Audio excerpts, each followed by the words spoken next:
성경적 믿음 16번째 나갑니다. 제가 서론에 좀 말씀드렸거든요. 성경 인물들 우리가 뭐 아브라함 얘기, 이삭 얘기, 야곱 얘기, 뭐 바울, 다윗 이런 얘기, 인물들에 대한 얘기를 지금 많이 듣고 있잖아요. 근데 우리가 한 가지를 집중해서 좀 생각을 하셔야 돼요. 그게 뭐냐면 이 성경 인물들은 시대를 바꿨다는 거예요.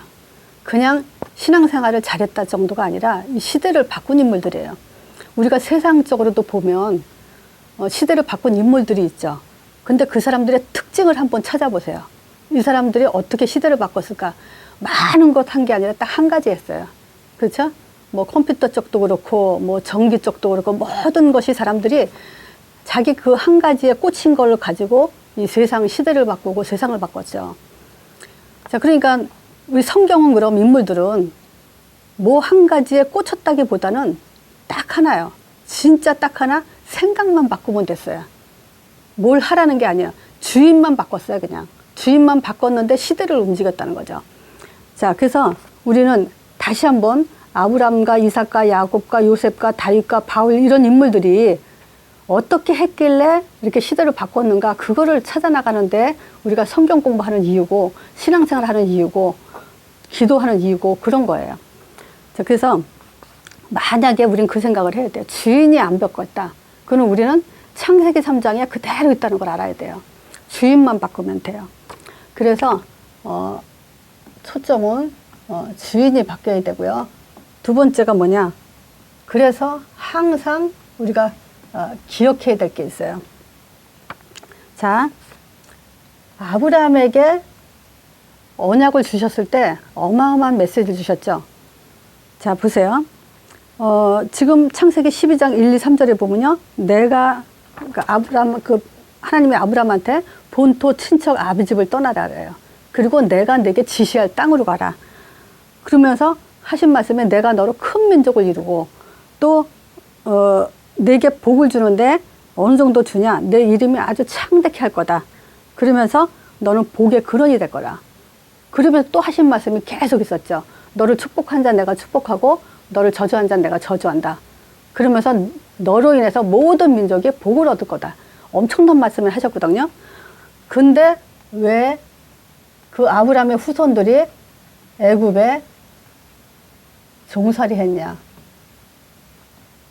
이걸 찾아내는 거죠.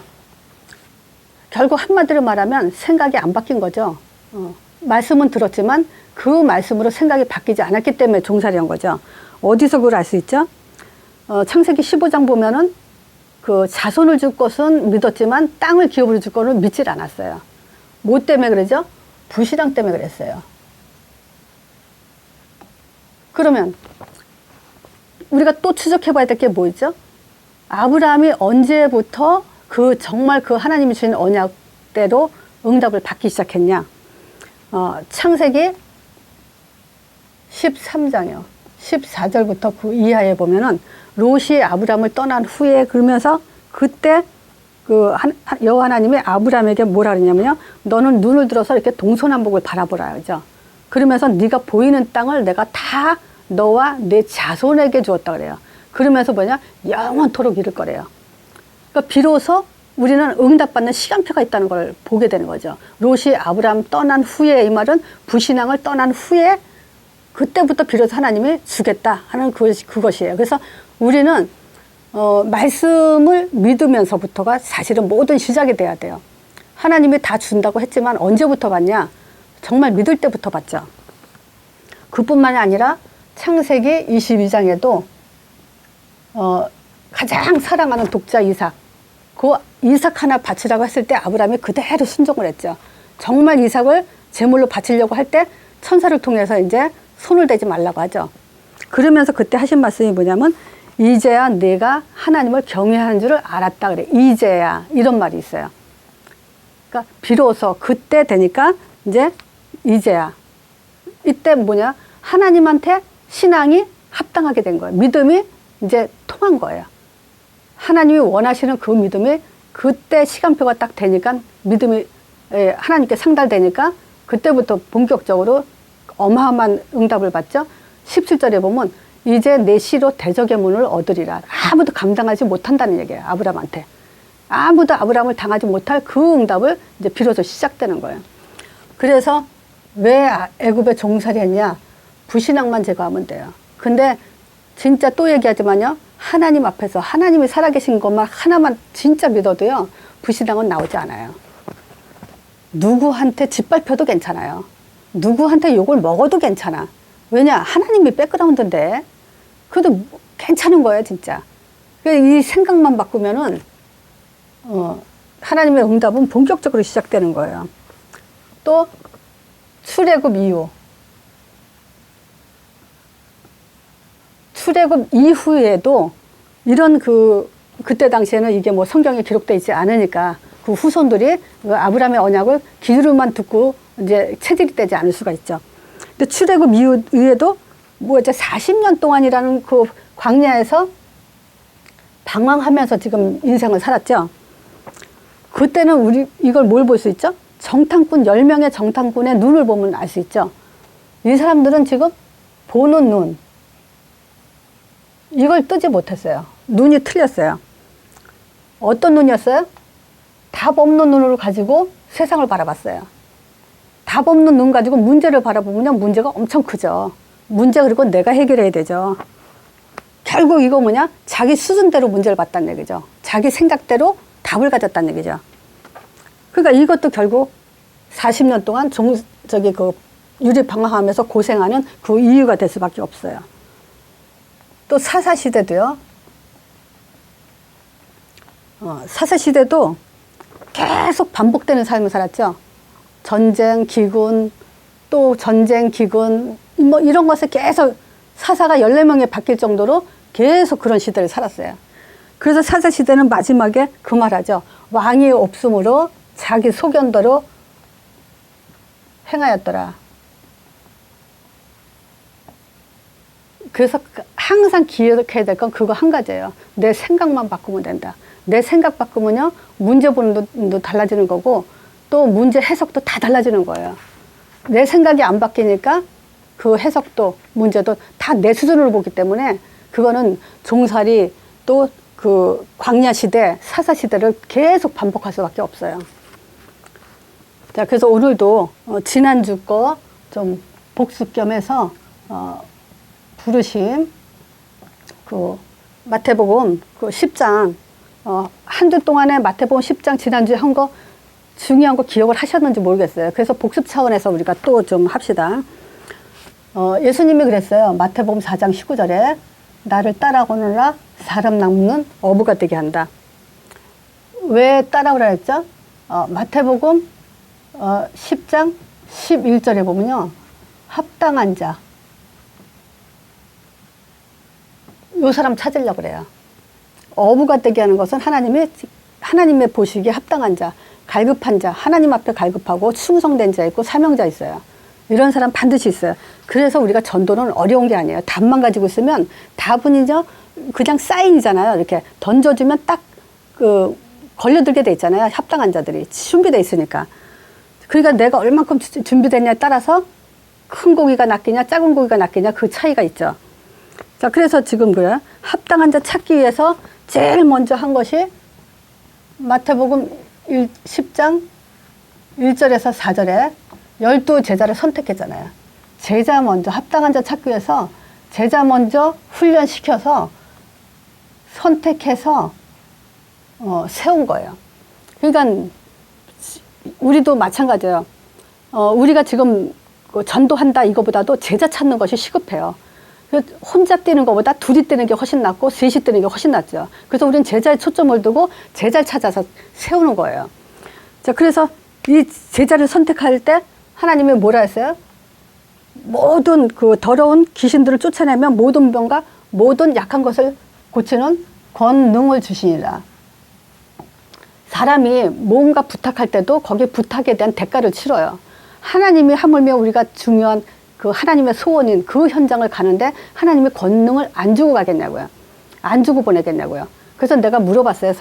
우리가 말씀 공부한 사람한테 당신한테 하나님이 권능을 줬다는 사실을 믿냐? 그러면 줬다고 생각하다가 당신한테 줬냐고 믿냐? 그러니까 내가 받았나? 하는 눈빛들이 있어요. 근데 그거 진짜 믿어야 돼요. 하나님은 약속 없이 보내질 않아요. 그리고 권능 주지 않고 보내질 않아요. 반드시 권능을 주셨다 그랬어요. 예수님이 하던 그 권능 그대로 주신 거예요. 자, 그리고 5절에서 그 15절에 보면 제자를 파송하죠. 자, 제자를 파송하면서 먼저 할 일. 자, 이방인의 길로도 가지 말고 사마리아 골로도 가지 말고 잃어버린 양에게 가라. 먼저 기존 신자 먼저 살려라 그랬어요. 그리고 전대나 또 뭐 여기 전대 안에는 금운동 다 이제 담는 그 돈주머니죠. 그리고 또 여행을 위해서 두벌, 옷, 신 이런 거 가져가지 말라 했죠. 그래서 이걸로 한마디로 말하면 의식주 신경 쓰지 마라. 여기에 연연하지 마라. 이거 연연해 가지고는 하나님이 하고자 하시는 일을 따라가지 못하죠. 그리고 세 번째 뭐냐면 16절에서 23절에 보면요. 박해에 대한 경고를 하죠. 반드시 복음에는 박해가 따라오게 돼 있어요.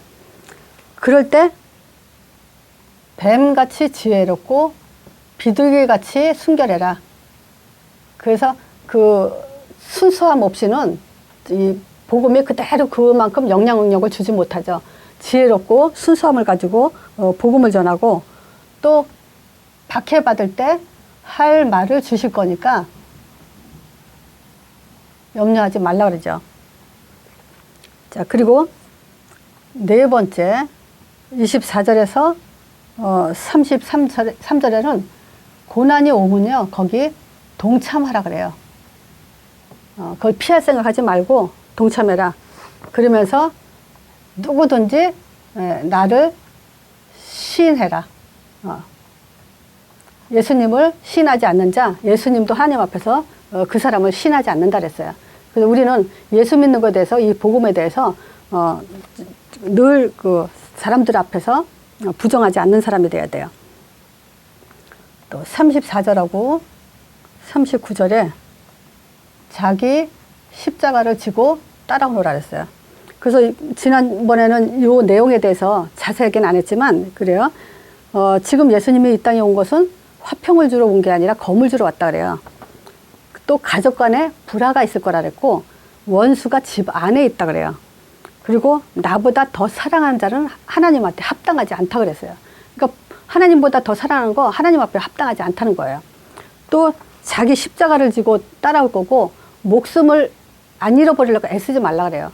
목숨을 잃어버릴 정도로 이 복음을 위해 산다면 하나님은 오히려 그 목숨을 얻게 한다 그랬어요.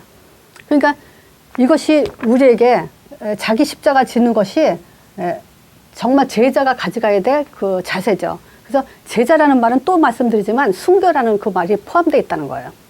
그래서 복음을 위해서 죽는다. 이 생각을 하고 따라가야 돼요. 그래도 지금 이 세상을, 험한 세상을 이길까 말까 한데 우리가 너무나 지금 그 연약한 속에서 휘둘리고 살죠. 십자가 지고 따라오라 했으면 우리는 십자가 지고 따라가야 돼요. 그것만이 살 길이에요. 성공 길이 뭐냐? 시키는 대로 하면 돼요. 우리 머리가 좋지 않잖아요. 그러니까 하나님 말씀대로 시키는 대로 하면 응답받게 돼 있죠.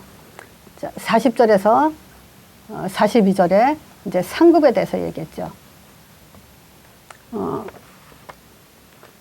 너희를 영접하는 자, 즉 전도자 또는 선지자로서 이렇게 부름받은 자죠. 제자들. 이런 사람들을 영접하는 자는 예수님을 영접한 거고, 예수님을 영접했다는 말은 곧 하나님을 영접했다. 그리고 의인의 상을 의인으로 온 사람의 그 대접을 하면 의인의 상을 받을 거고, 또 선지자의 상을 받을 사람은 선지자를 영접하면 선지자의 상을 받을 거고, 영접하는 자는 제자의 상을 받는다. 그러니까 그 받는 등급대로 반드시 거기에는 상급이 꼭 있다, 이 얘기를 강조한 거죠. 하나님은 결단코라 그랬어요. 상을 잃지 않는다.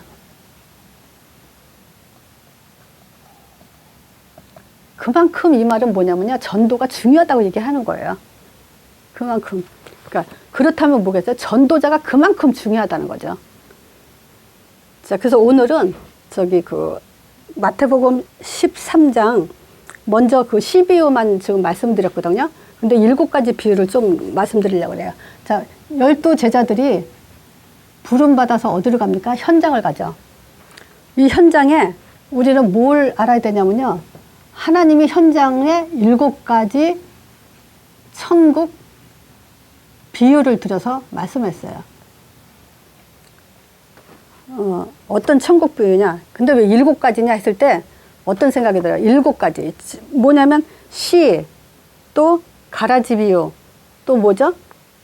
겨자씨 누룩 비유, 또 갑주인 보아와 진주 비유, 그 다음에 그물 비유. 그게 7가지예요.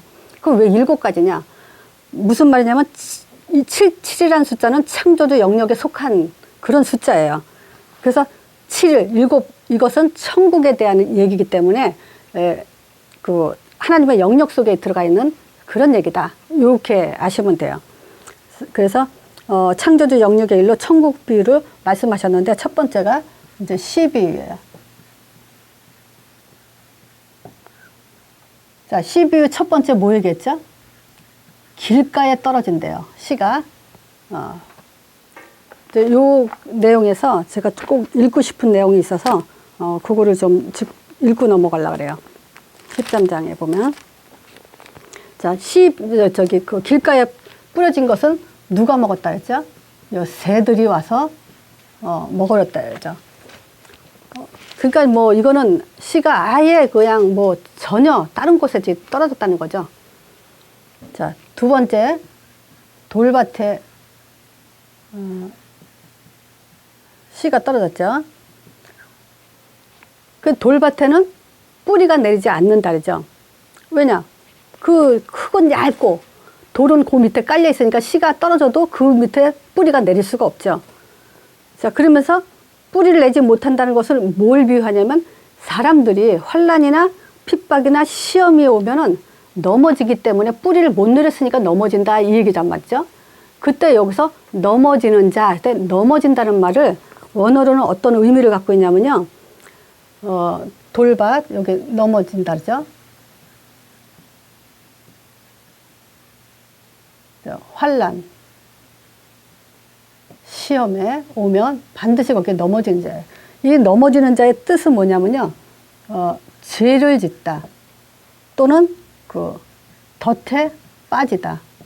그리고 믿음을 포기하다. 또 뭐냐, 변절하다.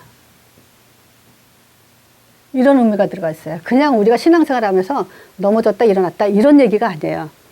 넘어지는 자란 말은, 이건 뭐, 죄를 짓는 거고, 덫에 빠진 거고, 믿음을 포기한 거고, 변절된 거기 때문에, 뭐랄까, 회생?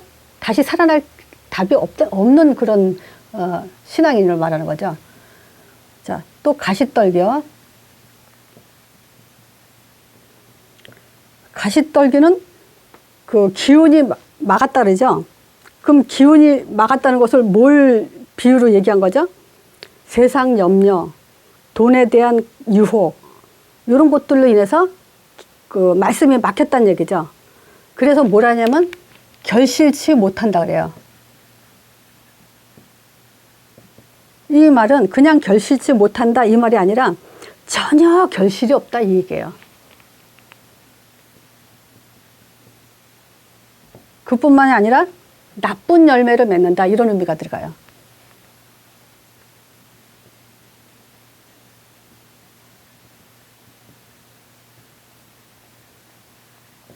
그럼 이 세 가지는 절대 안 되는 거죠. 절대 살아났을 때 회복할 수 없는 사람 말하는 거죠. 근데 다행히 가장 감사한 것은 뭐냐면 좋은 땅이 있다는 거예요. 이 좋은 땅에는 이 겨자씨 하나가 떨어지는데 100배, 60배, 30배의 열매를 거둔다 그래요. 그러니까 뭐 길가, 돌밭, 가시밭이 아무리 많아도 열매가 하나 떨어지면 그거는 뭐 상대가 안 될 정도로 이 옥토밭이 그 응답을, 열매를 갖는 거죠. 자, 그래서 좋은 땅은 뭐냐? 구원에 대한 초점과 이 전도자의 삶에 대한 초점으로 열매를 맺는 사람을 말하는 거죠. 자, 두 번째, 가라지 비유. 자, 이 가라지 비유는 교회 안과 세상, 이 두 가지로 좀 설명할 수 있어요. 자, 교회 안 또는 세상. 여기서 읽고 싶어요. 요거를 내가 또 준비하면서 읽는데, 24절에 그래요. 예수께서 그들 앞에서 또 베풀어 가라사대 천국은 좋은 씨를 제 밭에 뿌린 사람과 같다 그래요.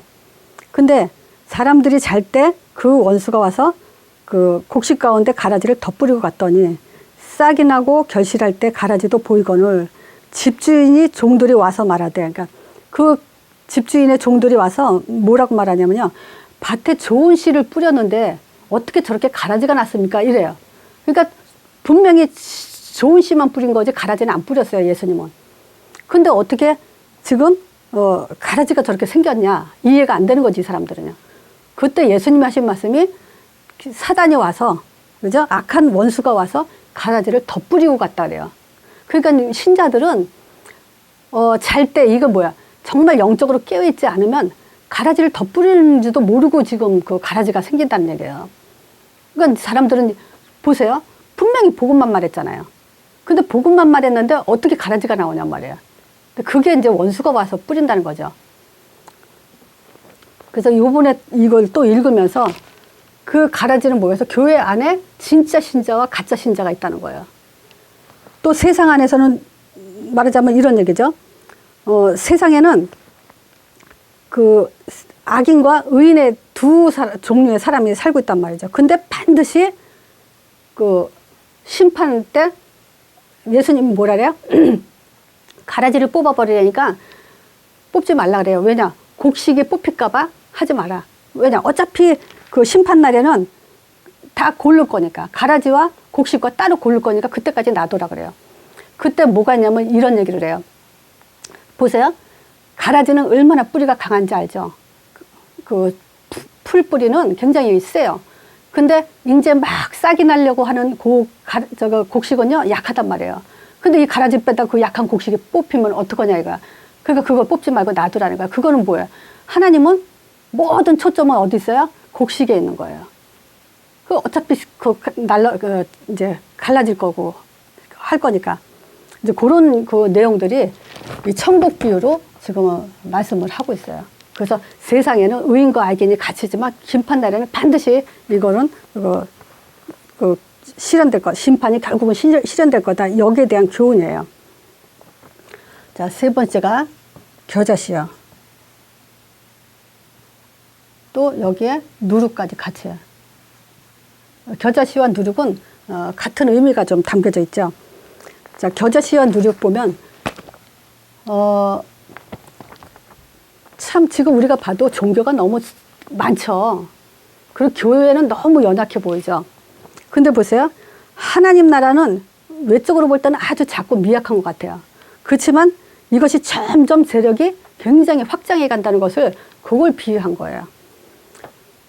천국에 대한 확장은요, 내적으로나 외적으로나 엄청난 능력이 있다는 것을 이 겨자씨와 누룩을 통해서 그거를 설명하고자 하시는 거예요. 그러면서 이 복음의 능력이 그만큼 힘이 있다라는 것을 비유로 말씀하시는 거죠. 그래서 겨자씨라는 건 뭐죠? 아주 시중에 제일 작은 씨가 얼마나 큰 나무가 되냐. 나무 새들이 와서 깃들일 정도로 큰 나무가 된다. 누룩도 보이지 않지만요. 이것이 범위가 점점 엄청 부풀리는데 그 크기가 엄청 커다는 그런 표현을 지금 하고 있죠. 그래서 천국이 이와 같다는 거예요. 복음의 능력은 이와 같다는 거예요. 복음의 능력은요. 반드시 100배, 60배, 30배 결실이 있게 돼 있어요. 그래서 나는 말씀만 들어가면 살아요. 말씀만 들어가면 그 말씀의 능력이 10배, 100배, 1000배 살릴 거라고 믿어요. 말씀의 능력이 그래요. 또 가라지도 그렇고 그 가라지는 어차피 그 곡식을 해치지만 하나님은 그것을 반드시 심판할 것이고 또 겨자씨 누룩도 이거는 감당할 수 없다는 거죠. 천국 복음의 능력은. 자, 네 번째가 감추인 보화 또는 진주. 여기서 우리가 좀 생각해야 되죠. 천국 좋은 거 알죠. 복음이 어마어마하다는 건 이제 들어서 알죠. 근데 무슨 말이냐면 내 소유를 다 팔아서 이거 선택해야 된다는 거예요. 천국의 가치는 땅의 것과 비교할 수 없다는 거예요. 육신의 소욕을 다 버리라는 거예요. 천국을 얻기 위해서는 다른 모든 소유도 포기할 수 있어야 된다는 거예요. 그래서 이 보화와 진주는 육을 갖고는 절대 가져갈 수 없어요. 다섯 번째가 이제 그 그물 비유죠. 마지막에.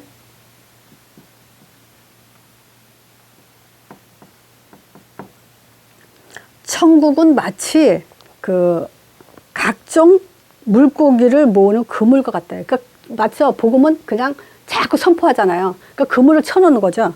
그러면 거기에는 많은 물고기들이 이제 들어오죠. 그렇지만 뭐예요? 그물 안에서는 필요한 것과 필요 없는 것은 걸러내죠.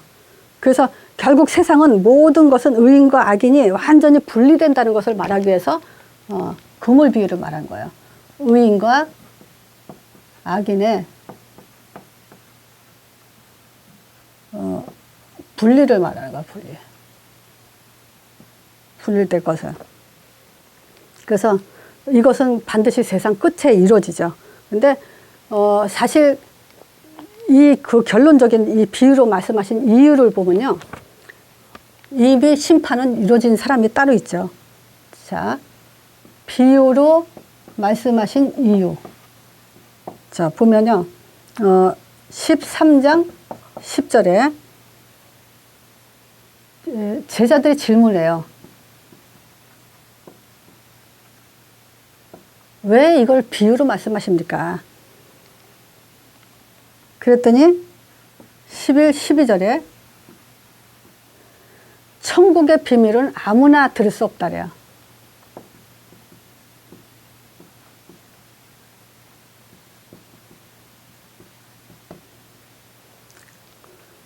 그러면서 이 얘기하죠. 마태복음 25장에도 그 달란트 비유 얘기하죠. 천국의 비유는 무릇 달란트, 5달란트, 3달란트, 2달란트 얘기잖아요. 천국의 비밀은 소유하는 자가 그 천국에 맞게 그것을 활성화시키는 사람에게 더 큰 축복을 받게 돼 있죠.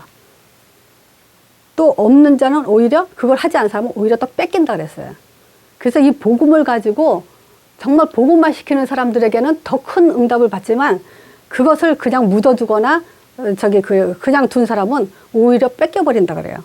근데 그래요. 맞아요. 영적으로 우리가 이 말씀을 우선으로 하고 막 말씀을 이렇게 채우잖아요. 그러면 영적으로 정말 충만해져요. 근데 그것이 멈춰버리고 있으면요, 그냥 그 자리에 있는 게 아니라 창세기 3장으로 완전히 빠져버려요. 그거를 우리가 실질적으로 자신도 알잖아요. 언약기도 한 것과 안 한 것의 내 상태를 보면 알잖아요. 벌써 언약기도 옛날에 내가 처음에 언약기도 막 하다가 놓치면요, 그냥 문제 속에 젖어 있어요. 그래서 그걸 다시 몸부림치고 회복하면서 이제 나중에 저절로 그 언약궤도가 숨처럼 이렇게 호흡처럼 이제 쉬어지니까 그때는 이제 모든 걸 넘어설 수 있는 힘이 되더라고요. 그 영적인 비밀이 그래요. 그 14절에 예수님이 더 정확하게 설명을 해요. 이사야 예언이 저희가 이루어졌다. 뭐냐? 너희가 듣기는 들어도 깨닫지 못할 거고 보기는 보아도 알지 못하리라. 이 백성의 마음이 완악해져 가지고 귀로는 둔하게 듣고 눈은 감았기 때문에 이는 눈으로 보고 귀로 듣고 오히려 돌아와서 깨달을까 고침을 받을까 그것이 내가 두렵다 할 정도로 지금 깨달을 자 있고 못 깨달을 자가 있다는 거예요. 그래서 비유를 말하는 거예요. 자, 이 비유에 대해서 우리가 또 이제 그 못 깨닫는 이유를 또 정확하게 한번 봅시다. 왜 못 깨닫냐? 결론.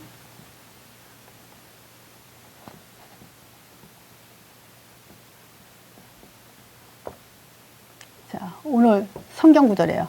마태복음 16장 13절에서 20절. 여기서 지금 사람들에게 질문했을 때 지금 틀린 대답을 했죠. 지금 어떻다 그래요? 사람들이 한 대답. 우린 이건 너무 많이 했기 때문에 예레미야 같습니다. 엘리야 같습니다. 세례요한 같습니다. 또 선지자 같습니다. 세례요한은 정의로운 사람. 엘리야는 능력의 사람, 예레미야는 사랑과 봉사, 헌신의 사람.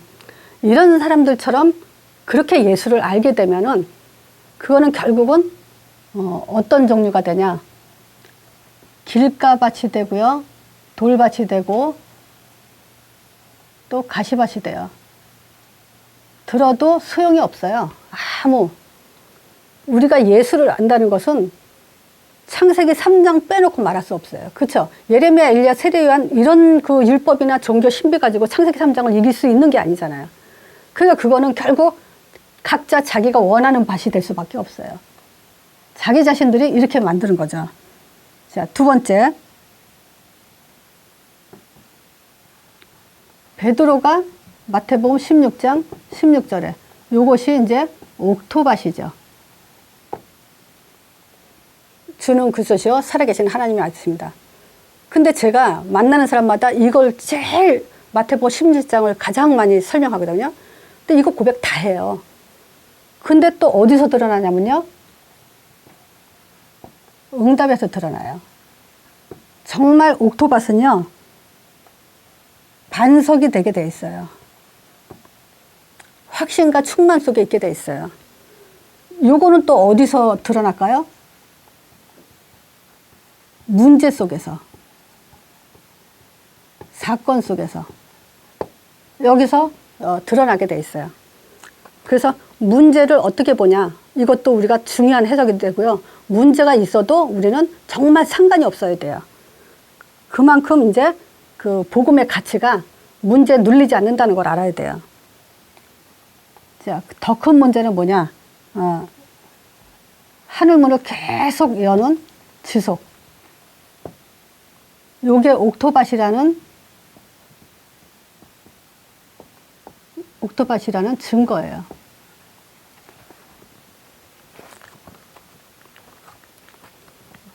마지막 때 하나님이 원하시는 것은 주님 오시는 그날까지 미래를 가길 원하죠. 우리가 오늘을 살아도 내가 정말 미래를 갈 수 있냐 없냐는 오늘 내가 어떤 신앙 고백을 하냐에 딸려 있죠. 자, 그래서 오늘도 물어보는 그 고백에 내가 정확한 그 고백으로 행복하고 정말 흔들림이 없고 문제 상관없고 그리고 하늘문을 여는 그 지속적인 응답 속에 있다면 우리는 100% 옥토밭의 증거를 갖게 됩니다. 또 그걸 또 하나님이 원하시는 거고요. 그렇지 않으면 계속 우리는 길가밭처럼 돌밭처럼 가시떨기처럼 이렇게 이런 상태에서 예배를 드리니까 자기는 길가밭 아닌 줄 알죠. 또 신앙생활하고 헌신도 하고 다 하니까 돌밭, 가시밭 아니라고 생각하는 거죠. 근데 분명히 여기 뭐라 그래요? 14절에 이사야의 예언대로 저희가 듣기는 들어도 알지 못하고 깨닫지 못하고 보지 못하고 너무 마음이 안악해져서 지금 문 닫고 있다는 거예요. 하나님은 이런 사람은 아주 메시지 듣고 따라오는 것보다 오히려 더 두렵다 할 정도로 버린 자식들이죠. 자, 그래서 미래는 딱 한 가지예요. 정말 뭐 한 주 동안 내가 정말 이 속에 있냐 이것만 자꾸 점검하셔도 지속의 응답을 받을 수가 있을 겁니다. 자, 오늘 메시지 여기까지 마칩니다.